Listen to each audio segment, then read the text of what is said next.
আসসালামু আলাইকুম রহমতুল্লাহ।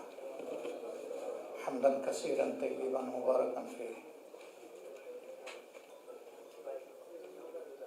আজকের জ্বালানি সংকট, বিশ্ব পরিস্থিতি, বাংলাদেশের বর্তমান কৃষি, খাদ্য, তার নিরাপত্তা, ঝুঁকি এ নিয়ে আয়োজিত গুরুত্বপূর্ণ এই সেমিনারে সম্মানিত সভাপতি, সেমিনারে উপস্থিত বাংলাদেশের কৃষি অর্থনীতি এবং সামগ্রিক অর্থনীতি নিয়ে যারা ভাবেন সেই রকম অতি গুরুত্বপূর্ণ ব্যক্তিবর্গ এবং সম্মানিত কৃষিবিদ ভাই ও বোনেরা, আমি প্রথমেই ক্ষমা চেয়ে নিচ্ছি আপনাদের এই আয়োজনের সৌন্দর্যের হানি পঠানোর এই দুর্দান্ত এবং বেমানান উদ্যোগ যে আমাকে নিতে হচ্ছে, এই জন্য যে আমি বক্তৃতা দিয়েই চলে যাবো, এটা অনেকটা স্বার্থপরতা। 2 নম্বর হলো যে এখানে বসে শিখতে পারতাম সবার কাছ থেকে। আমি ফিল করি যে আমি একজন লার্নার, যেখানেই যাই আমার শেখার সুযোগ আছে, বরঞ্চ আমি বঞ্চিত হব, আপনারা না। তারপরেও আগে কথা বলে চলে যাওয়ার এই সুবিধাবাদী মানসিকতার জন্য আপনাদের কাছে ক্ষমা চাই, তবে এটা আমার জন্য না। আজকে দিনের মিনিমাম 5টা ইভেন্টস আল্লাহ যদি আমাকে হায়াতে বাঁচায় রাখেন তাহলে আমাকে কভার করতে হবে। আবার অনেক সময় কিছু ইভেন্টস এর মধ্যে আবার জেনারেট করে। এটা আমাদের সামাজিক যে ব্যবস্থা, এই ব্যবস্থার কারণে এরকম হয়ে থাকে। আবার আমি ফিরে আসছি আমাদের আলোচনার জায়গায়। ডক্টর মিজানুর রহমান সাহেব যখন বক্তব্য রাখছিলেন তখন তিনি বিবিএসকে কোট করেছেন এবং তিনি বলেছেন যে তাদের তথ্যের উপরেই আমাদেরকে নির্ভর করতে হয়। এই তথ্যগুলো অতীতে জাতিকে সবসময় যে সঠিক পথ রেখা দেখিয়ে দিয়েছে বিষয়টা এমন না। অনেক সময় তথ্যগুলো জাতিকে বিভ্রান্ত করেছে। যেহেতু আমাদের বিকল্প কোনো সোর্স নাই, অল্টারনেটিভ সেই রকম কোনো প্রতিষ্ঠান গড়ে ওঠেনি, কাজে ইচ্ছায় হোক অনিচ্ছায় হোক আমাদেরকে এটার উপরে নির্ভর করতে হচ্ছে। বাংলাদেশ কৃষি প্রধান দেশ। আমাদের দেশে মেধার দিক থেকে ক্লাস 9 থেকে শুরু হয় মেধার স্ক্রুটিনি। কে কোন ডিসিপ্লিনে নিজের ক্যারিয়ারটা, একাডেমিক ক্যারিয়ার বিল্ড আপ করবে তার আগ পর্যন্ত অনেকটা কমন। 9-এ উঠে যারা বিজ্ঞান মনস্ক, অবশ্য আমাদের দেশে একসময় বিজ্ঞান মনস্কতার সংজ্ঞা ছিল যে নাস্তিক, সে হইল বিজ্ঞান মনস্ক। আমি ওইটাকে বিজ্ঞান মনস্ক মনে করি না। আমি মনে করি রিয়েলি সায়েন্টিফিক অ্যাটিচিউড যার থাকবে, সায়েন্সকে জানার, বুঝার এবং নিজের থেকেও কিছু সায়েন্স ক্রিয়েট করার, সেই হইল বিজ্ঞান মনস্ক। তো এরকম যারা ছাত্ররা নিজের ইচ্ছায় তার ক্যারিয়ার সিলেকশন করে না, বা তার ক্যারিয়ার সিলেকশনের জন্য সেই রকম কোনো মেন্টরিং সিস্টেমও আমাদের সমাজে এডুকেশনে নেই। ফলে কিছু কিছু ক্ষেত্রে গার্জিয়ানদের ইচ্ছায় তাকে ডিসিপ্লিন বা সাবজেক্ট সিলেকশন করতে হয়। এখানে অনেকে মাছ পেতে গিয়ে আবার খেয়ে হারিয়ে ফেলে, তখন সেখান থেকে রিভার্ট করে, ওইটা কন্টিনিউ করতে পারে। আর কেউ কেউ পারে। তো এই সায়েন্স নিয়ে যারা লেখাপড়া করবেন তাদের মধ্যে কার্যত মোটা দাগে 3টা ভাগে আমরা বিভক্ত হয়েছি। একদল প্রকৌশলের দিকে, আরেক দল চিকিৎসা বিজ্ঞানের দিকে, আরেক দল আমরা এগ্রিকালচারের দিকে। বাংলাদেশে পারসিভেবল ট্রুথ যে আমাদের মধ্যে যারা মেধায় মননে একটু বেশি অ্যাডভান্স থাকেন তারা প্রকৌশলের দিকে যান, এটা আমি স্বীকার করছি। এরপরে চিকিৎসা, কৃষির দিকে আমরা যাই। কিন্তু আমরা যদি সমাজের বিদ্যমান বাস্তবতার দিকে দেখি তাহলে ওই যারা সর্বোচ্চ মেধার আল্লাহ তাআলা নিয়ামত যাদেরকে দান করলেন তাদের কাছ থেকে সমাজ কতটুকু পেয়েছে। এখানে আমরা যারা আছি অনেকের বয়স এটুকু হয়তো বা ছিল যে পাকিস্তানের শেষ অংশটা দেখার সুযোগ হয়েছে। অনেকের কেন বেশিরভাগের তখন জন্মই হয়নি, আমার যতটুকু দৃষ্টি পড়তেছে। বেশিরভাগের জন্ম হলো আফটার লিবারেশন, কাজে ওই চ্যাপ্টারটা তারা দেখে। আবার একটা অংশ আমরা এখানে আছি যারা বিলো 40, তারা স্বাধীনতা উত্তর বাংলাদেশকেও বোঝার সুযোগ আমরা পাই। ভাঙ্গা গড়া অস্থিরতার ভিতর দিয়ে আমাদের এই সমাজ এগিয়ে চলছে। আমাদের এখানে গড়ার চাইতে ভাঙ্গার প্রবণতা বেশি, দেওয়ার চাইতে লুটের মানসিকতা বেশি, উদারতার চাইতে সংকীর্ণতা এখানে বেশি, ভালোবাসার চাইতে প্রতিহিংসা এখানে বিজয়ী। এবং গোটা সমাজটাকে টুকরা টুকরা করে বেস্টেড কোয়ার্টার কিভাবে তাদের ইন্টারেস্টটা এখান থেকে তুলে নিতে পারে, সেই রকম একটা বেপরোয়া কালচার আমাদের দেশে গড়ে উঠেছে। এখান থেকে অল্প দূরে সংসদ ভবন, দেশে 91 সালে সরকার এসে পার্লামেন্টারি ডেমোক্রেসি শুরু করেছে, সংসদীয় গণতন্ত্র। এর মূলমন্ত্র হচ্ছে দেশের সকল মৌলিক কৌশলপত্র এখান থেকে তৈরি হবে। গুড গভর্নেন্সের জন্য বেটার ল এখানে তৈরি হবে। ব্ল্যাক অ্যান্ড গ্রে ল যেগুলো আছে এগুলো এখান থেকে হোয়াইট ওয়াশ হবে। কিন্তু বাস্তবতা কি তাই? জাস্ট গতকালকের ইভেন্টসগুলো যদি আপনারা দেখবেন যে বাস্তবতা তার সম্পূর্ণ বিপরীত।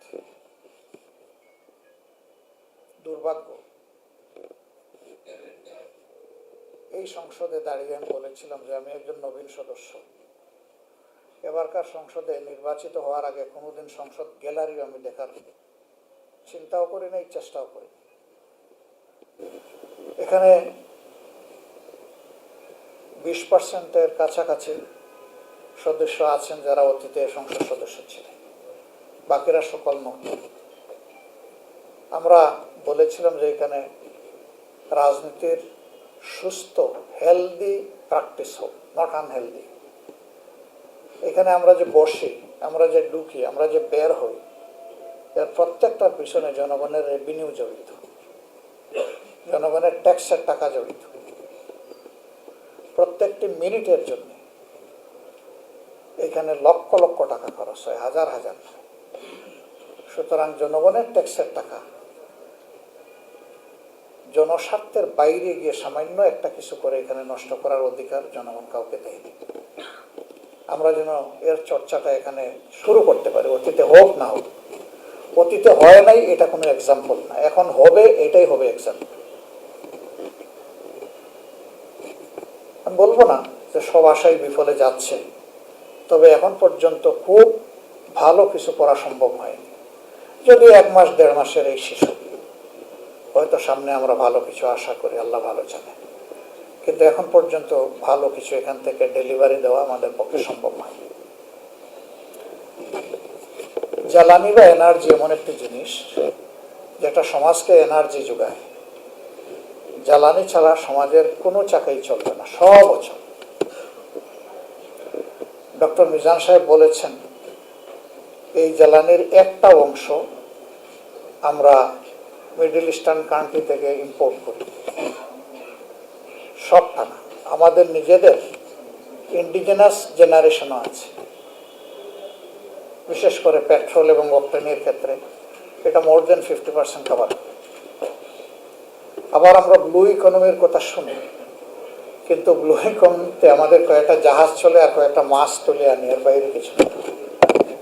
আল্লাহ তাআলা অপুরন্ত সম্পদ রেখেছেন, মিনারেল রিসোর্সেস, আমরা সেগুলো তুলে আনতে পারছি না। আমাদের সীমাবদ্ধতাটা কোথায়? 2টা জায়গায়।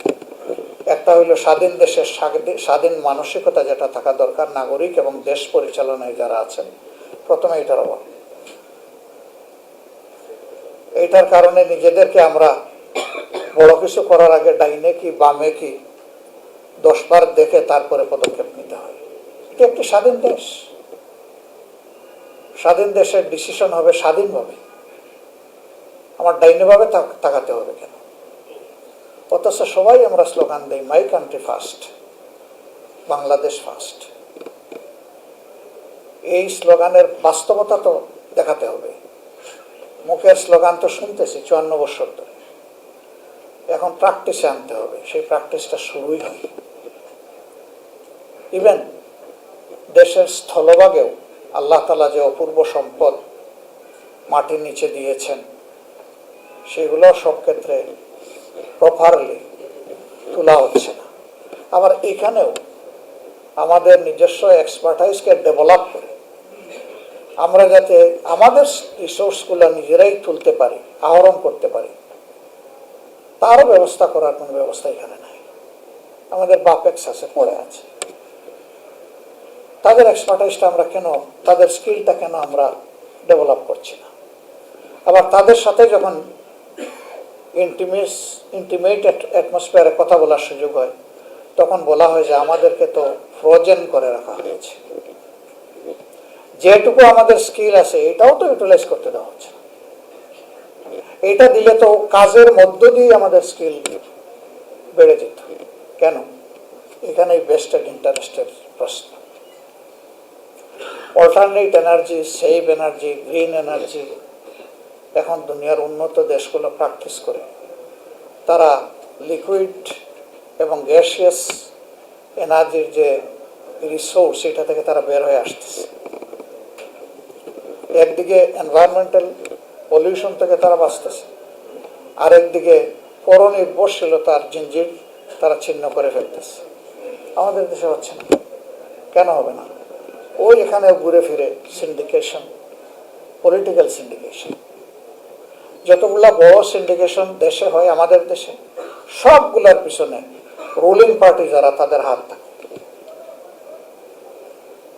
অতীতেও ছিল, এখনো আছে, তার কোনো পরিবর্তন হয়নি। এনার্জিতে এখন হাহাকার। তেল আছে শুধু সংসদে, বাংলাদেশে নাই। সংসদে যখন ইনকামবেন্ট মিনিস্টার কোনো বিবৃতি দেন অথবা সরকারি দলের ট্রেজারি বেঞ্চ থেকে কেউ কথা বলেন, তখন মনে হয় যে তেলের উপর বাংলাদেশ ভাসছে। শুধু কিছু অসৎ চুরচুট্টা মানুষের কারণে আমরা সমস্যায় পড়ে গেছি। এবং এটাও বলা হয় যে আগের থেকে তেলের যে স্বাভাবিক চাহিদা ছিল, ইরান ভার্সাস ইসরায়েলের এই যুদ্ধ বাধার পরে এখন এই চাহিদা অনেকে বাড়াই দিচ্ছে। আচ্ছা, ভালো কথা, তো চাহিদাটা পূরণ করবে কখন? যাওয়া আসা আপনারাও করেন, আমরাও করি। আমি রাত্রে 3টার দিকে একবার এই শহরে ঘুরালাম। ভাবলাম যে দিনের বেলা বোধহয় এই কিউগুলা হয়, গাড়ি ঘোড়া, মোটর বাইক এগুলা। দেখি রাতের দৃশ্যটা কি, শেষ রাতে কি দেখি সেম এন্ড সিমিলার। ওখানে শুধু মোটরসাইকেল একটু কম দেখলাম, কিন্তু গাড়ির কোনো অভাব দেখলাম না। কিলোমিটার্স আফটার কিলোমিটার্স একের পিছনে আরেকজন লাইন দিয়ে দাঁড়ায় আছে, স্টিল হুইলগুলা মুভ করছে না। কার এমন গরজ লেগেছে 5 ঘন্টা, 7 ঘন্টা, 8 ঘন্টা কিউতে দাঁড়াইয়া এখান থেকে বাড়তি তেল নেবে? তার ডিমান্ডটাই পাচ্ছে না। একদিকে এই দৃশ্য, আরেকদিকে চুরাই বাজারে 2.5 গুণ দামে, আবার 3 গুণ দামে সেই তেল আবার বিক্রি হচ্ছে। এরা কারা? মাঝে মাঝে লুক দেখানো কিছু অপারেশন আমরা দেখি, এই সবগুলার পিছনে ফুটের জোর আছে বলে এগুলা হচ্ছে। মরার উপরে খাড়ার ঘা। বাইরে থেকে 3 গুণ 2.5 গুণ দামে যে তেল কিনতেছেন, টাকা তো যাচ্ছেই পকেট থেকে। বাড়তি ওই তেলের সাথে বেজাল কি মিশিয়ে বিক্রি করতেছে তাকে জানে। এবং অনেকেই এখন কমপ্লেন করছেন, তেল তো বললাম, গাড়ির তো চাকা ঘুরে না। একদিকে মানুষের পকেট কাটা হচ্ছে, আরেকদিকে এই মানুষগুলোর সম্বলগুলোকেও ধ্বংস করে ফেলা হচ্ছে। কৃষিতে 18% ডিমান্ড। আমাদের ডক্টর মিজান সাহেব তার এখানে যে কৌশলপত্র তিনি পেশ করেছেন, বলেছেন যে এটাকে অগ্রাধিকার দেওয়া। আসলে একটা সমাজ চলতে হলে তিনটা ইন্ডাস্ট্রিকে ইকুয়াল এমফেসিস দিতে হবে। সেটা দেশ এবং জাতির অবস্থার উপরে নির্ভরশীল। আমাদের দেশ কৃষি নির্ভর এখনো, এটা পাবে 1 নম্বর এমফেসিস। 2 নম্বর আসবে ইলেকট্রোমেকানিক্যাল ইন্ডাস্ট্রি। এগ্রো বেসড ইন্ডাস্ট্রির পরেই আসবে 2 নম্বরে ইলেকট্রোমেকানিক্যাল ইন্ডাস্ট্রি। আর এই দুইটাকে আকাঙ্ক্ষার আলোকে, প্রত্যাশার আলোকে মানসম্মতভাবে যদি এখান থেকে সার্ভিস নিতে হয়, তাইলে এই দুইটার উপরে যে ইন্ডাস্ট্রি, এটা হচ্ছে হিউম্যান রিসোর্স ইন্ডাস্ট্রি। আমাদের তিনটাতেই বেহাল দশা। হিউম্যান রিসোর্স ইন্ডাস্ট্রির এখন আছে আইসিইউতে, কবে এখান থেকে বের হবে আল্লাহ ভালো জানেন। এই ইন্ডাস্ট্রি ডেভেলপ করার জন্য দেশে অনেকগুলা ইউনিভার্সিটি গড়ে উঠেছে, পাবলিক ইউনিভার্সিটি, প্রাইভেট ইউনিভার্সিটি। ইউনিভার্সিটির প্রাণ হচ্ছে R&D, রিসার্চের উপরে সবচেয়ে বেশি গুরুত্ব দেওয়া হবে। আমাদের এখানে রিসার্চ বাজেট অ্যালোকেশন যখন হয় তখন ফকিরের ভিক্ষা দেওয়া হয়। যা দেওয়া হয় এটাও প্রপার ইউটিলাইজ হয় না, এটা মিসইউজ হয়, পিলফারেজ হয়, লুটিং হয়, হয়তো বা তার একটা ক্ষুদ্র অংশ কাজে লাগে। আমরা এই ক্ষেত্রে একটু ব্যতিক্রম দেখি, একটু আশায় বুক বাঁধি, সেটা হচ্ছে এগ্রিকালচার সেক্টর। এ পর্যন্ত খাদ্যে যেটুকু কন্ট্রিবিউশন এগ্রিকালচার সেক্টরের, আমরা বাকি সেক্টরগুলোতে এটা দেখি না। এখানেও সরকারের সহায়তার চাইতে কমিটেড দেশপ্রেমিক মানুষগুলোর অবদান বেশি। এই জায়গায় যদি তাদেরকে প্রপার ইনসেন্টিভ দেওয়া হতো, তাহলে আমরা আরো অনেক এগিয়ে যেতাম। খাদ্য সম্পূর্ণতা মানে আমি সংজ্ঞাটা বুঝি না। খাদ্য মানে কি শুধু চাল? খাদ্যের অনেক উপাদান আছে না? সেই উপাদানগুলোর কতটুকু আমরা বাংলাদেশে নিজেরা প্রডিউস করতে পারি? আমাদের কতটুকু? আমি তো দেখি যে আমাদের পুরা বেলিটাই আমরা বন্ধক দিয়ে রেখেছি বিদেশের হাতে। চালেও আমরা স্বয়ং সম্পূর্ণ না।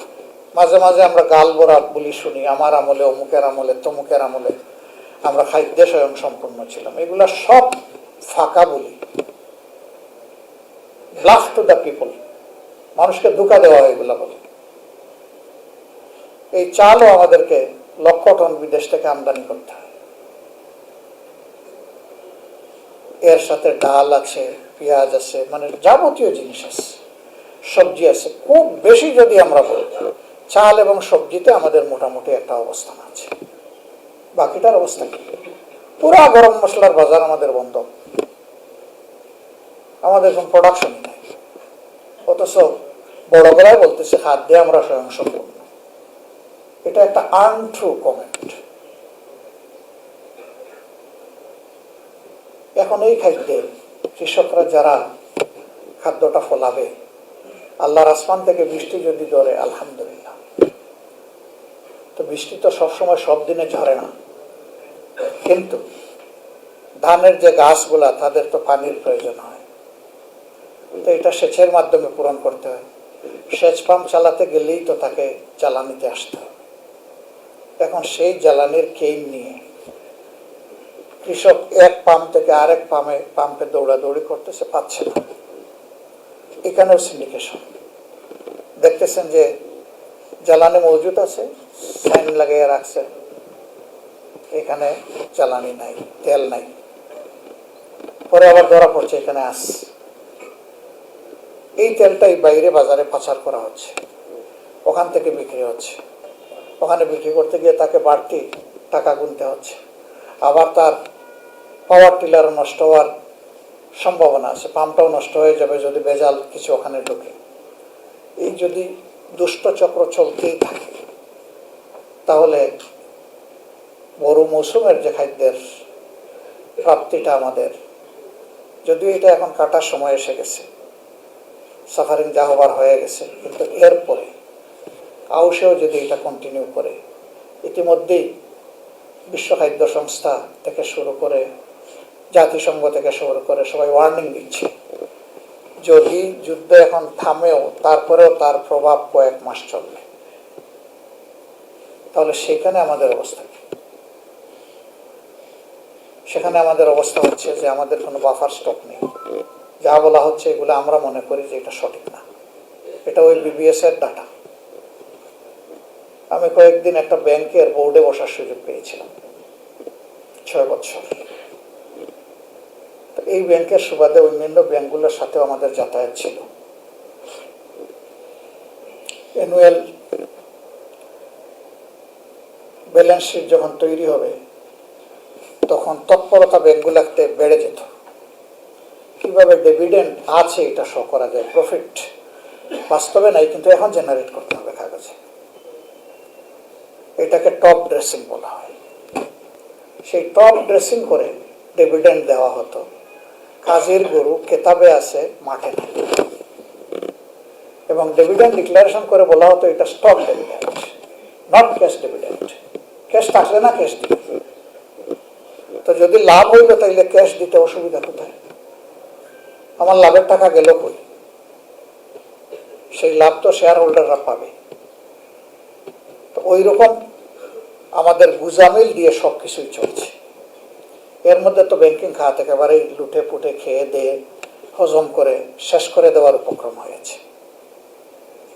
এইগুলাকে চেক দেওয়ার জন্য সংসদে গত সরকারের কতগুলা অধ্যাদেশ ছিল, খুবই জরুরি ছিল এগুলা পাস করা ট্রান্সপারেন্সির জন্য।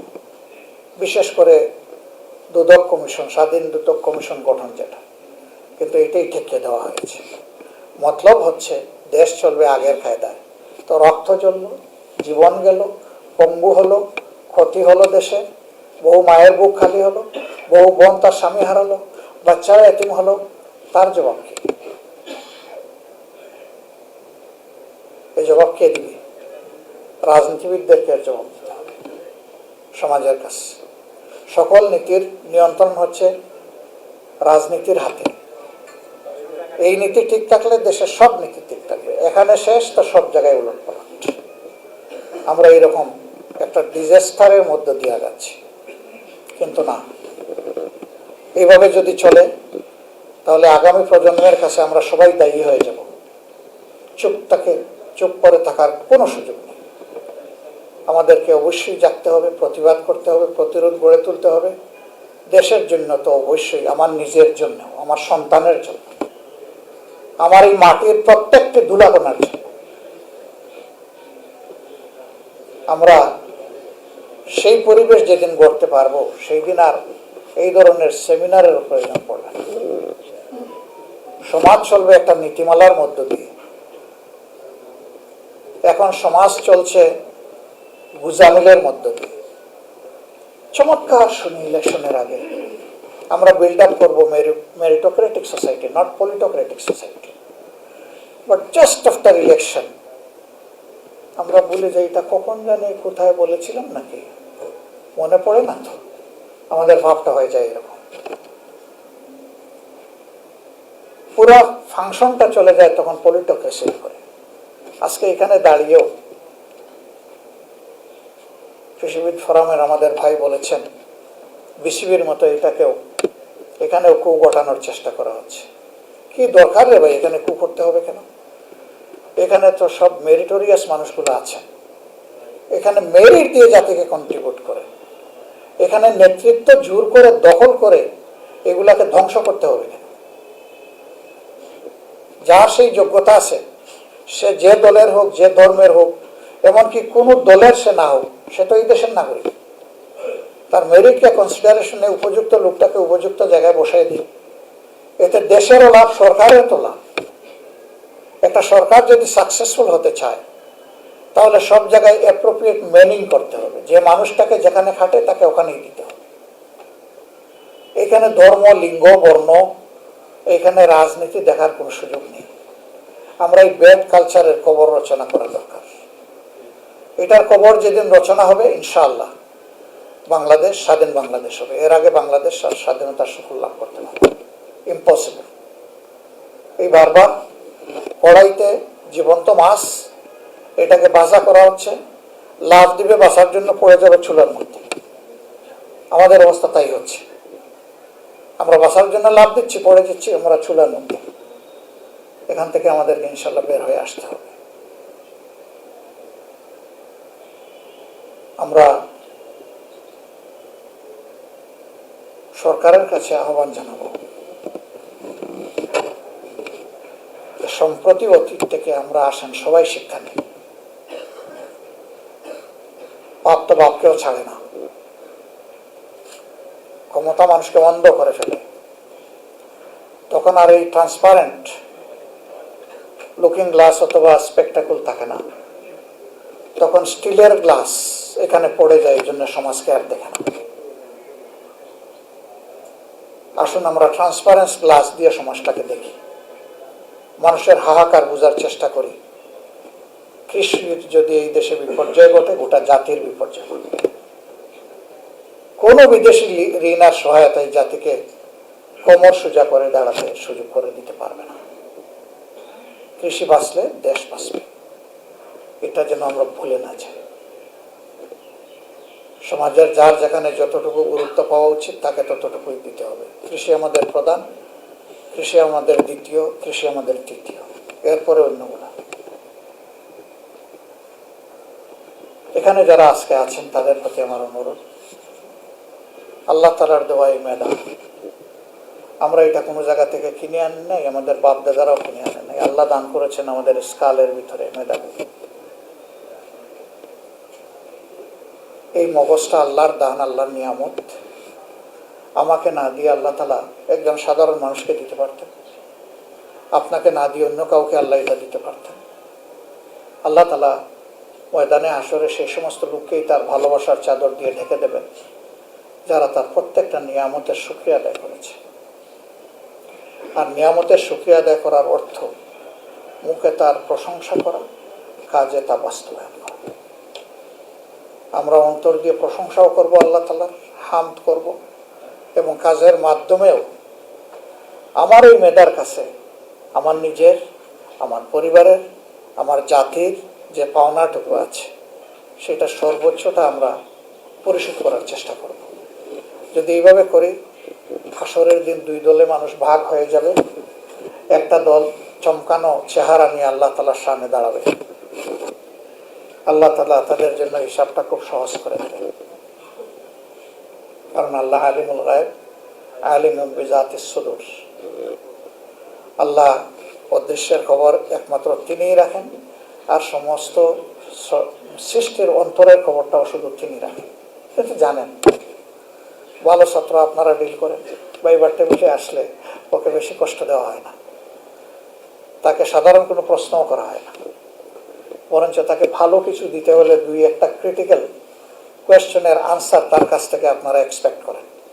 যখন সে দিয়ে দেয়, গুড বাই, যাও, গুড লাক, আপনি ডিসাইড করে ফেলেছেন যে তাকে ভালো কিছু দিবেন। আল্লাহ তাআলাও হাসরের দিন এই মানুষগুলোর খুব সহজ, খুব সংক্ষিপ্ত বিচার করে বলবেন, যাও তোমার এই অ্যাওয়ার্ডের দিকে আগায় যাও,